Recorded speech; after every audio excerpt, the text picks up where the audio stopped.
Hello बच्चों, let's see the question. A square loop of side 10 cm and resistance 0.7 ohm is placed vertically in east-west plane. A uniform magnetic field of 0.2 Tesla is set up across the plane in northeast direction. The magnetic field is decreased to 0 in 1 second at a steady rate. The magnitude of induced EMF is square root of x into 10 to the power minus 3 volt. The value of x is. Now to answer this question, first we will discuss here the key concept, and here the key concept is given as Faraday's law of electromagnetic induction, which states कि हमारे पास जो EMF induce होता है it is given as rate of change of magnetic flux with respect to the time. यहाँ पे जो negative sign है ये हमें बताता है कि फ्लक्स के चेंज होने का जो रेट है उसके अपोजिट डायरेक्शन में EMF इंड्यूस होता है. क्वेश्चन के अकॉर्डिंग हमारे पास एक स्क्वायर रूप दे रखा है जिसकी जो साइड दे रखी है 10 सेंटीमीटर हमें गिवन है. यानी अगर मैं ए की वैल्यू कंसीडर करूं, दिस इज गिवन है 10 सेंटीमीटर जिसको हम 0.1 मीटर के बराबर कंसीडर कर सकते हैं. And it is placed vertically in east west plane.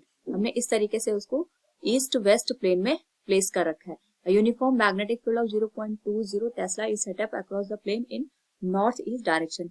अब हमने यहाँ पे जो प्लेन को प्लेस कर रखा है उससे नॉर्थ ईस्ट डायरेक्शन में हमारे पास जो मैग्नेटिक फील्ड है ये हम मान लेते हैं नॉर्थ डायरेक्शन है, ये साउथ डायरेक्शन है, और इसके नॉर्थ ईस्ट प्लेन में हमने यहाँ पे मैग्नेटिक फील्ड को रखा हुआ है and it is of the value 0.20 Tesla. क्योंकि इस पर्टिकुलर केस में हमारे पास जो एंगल बन रहा है वो 45 डिग्री का फॉर्म होता है नॉर्थ ईस्ट प्लेन में. सो यहाँ पे अगर हम बात करें हमारे पास जो स्क्वायर का एरिया होगा, area will be given as side square. तो यहाँ पे हम इसको लिखेंगे 0.1 का square, this will become 0.01 metre square.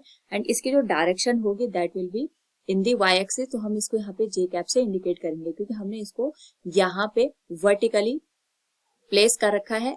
And यहाँ पे अकॉर्डिंग टू द क्वेश्चन हमने इसको जो वर्टिकली प्लेस कर रखा है इन ईस्ट वेस्ट प्लेन, तो इसका जो नॉर्मल की डायरेक्शन होगी ईस्ट वेस्ट के जस्ट परपेंडिकुलर होगी. यानी अगर मैं इसको ईस्ट इसको वेस्ट मान रही हूँ तो इससे परपेंडिकुलर डायरेक्शन में इसका नॉर्मल आएगा. और जो कि नॉर्थ साउथ डायरेक्शन को या हम कह सकते हैं अगर हमने एक्स एक्सिस में प्लेन को रखा हुआ है इस तरीके से तो इसका जो नॉर्मल हमारे पास इंडिकेटेड होगा that will be in the Y axis. और हम कह सकते हैं यहाँ पे जो हमारे पास जे कैप की डायरेक्शन बनेगी वहां पे इसका नॉर्मल इंडिकेटेड होगा. नाउ क्वेश्चन के अकॉर्डिंग जो मैग्नेटिक फील्ड है, अगर हम इस मैग्नेटिक फील्ड की बात करें तो ये गिवन एक्सिस से 45 डिग्री पे इंक्लाइंड होगा जिसको हम दो कंपोनेंट में रिजोल्व कर सकते हैं. That will be given as 0.20 into cos theta. Cos theta की वैल्यू 45 डिग्री है, कॉस 45 की वैल्यू 1/√2 हो जाएगी. तो ये आ जाएगा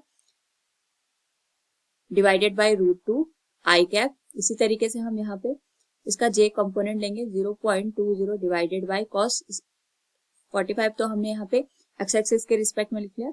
वाई एक्सिस के रिस्पेक्ट में ये आ जाएगा साइन 45. साइन 45 की वैल्यू अगेन 1/√2 होती है. So it will be divided by √2 and this will be written as J cap. Now यहाँ पे अगर हम बात करें गिवन क्वेश्चन में हमारे पास जो EMF की वैल्यू होगी that could be written as rate of change of magnetic flux with respect to the time. Finally हम इसका जो फ्लक्स है वो 0 के बराबर आएगा और माइनस साइन हम ऑलरेडी यूज कर रहे हैं. और इनिशियल जो फ्लक्स की वैल्यू होगी that will be given as B into A into cos theta. और we can simply write it B dot A. यानी जो मैग्नेटिक फील्ड है और जो हमारे पास एरिया वेक्टर है उसका डॉट प्रोडक्ट हम यहाँ पे यूज करेंगे. And this will be divided by time. Time की वैल्यू हमें यहाँ पे 1 सेकंड के बराबर दे रखी है तो माइनस माइनस का प्लस हो जाएगा.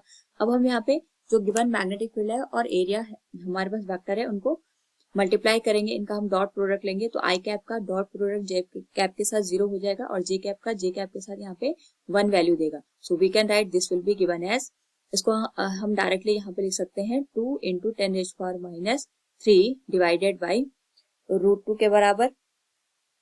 एंड यहाँ से अगर हम उसको सॉल्व करें तो जो EMF की वैल्यू आएगी that will be given as √2 into 10⁻³ volt. This will be the induced EMF in this particular case. तो अगर हम यहाँ पे गिवन क्वेश्चन से इसका कंपैरिजन करेंगे तो जो x की वैल्यू निकल के आएगी that will be equal to 2. So from given question we can say the value of x is 2. Hope all you understood it. Thank you and best of luck.